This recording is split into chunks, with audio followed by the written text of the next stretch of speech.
យ៉ាងម៉េចហើយធ្វើមិនទៅឥឡូវនឹងសង្សារខ្ញុំចេះតែបន្លំលើខ្លួនប្រាណរបស់ខ្ញុំហើយខ្ញុំបានប្រាប់គាត់ហើយថាចាំរៀបការរួចតែគាត់មិនព្រមតាមខ្ញុំសោះ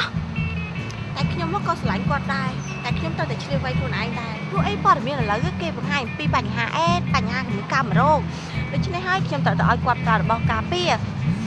តែគាត់មិនព្រមតាមខ្ញុំសោះ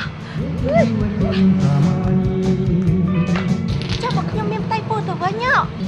ខ្ញុំដឹងថាលោកជួយហ្នឹងគឺជាវត្ថុការពារដ៏សំខាន់ហើយតែខ្ញុំមិនដឹងថាធ្វើយ៉ាងម៉េចទេនេះធ្វើអាចទិញវាបានតែឃើញហើយប្រាប់តែខ្ញុំរៀបការរួចហើយប្រាប់តែខ្ញុំទិញឲ្យពួកម៉ាអូយឲ្យប្រេងកាឡាមកប្រអប់ហើយនឹងលោកជួយខ្ញុំមកប្រអប់ដែរ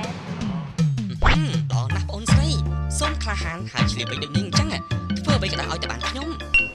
សុខភាពល្អអនាគតបវររុងរឿង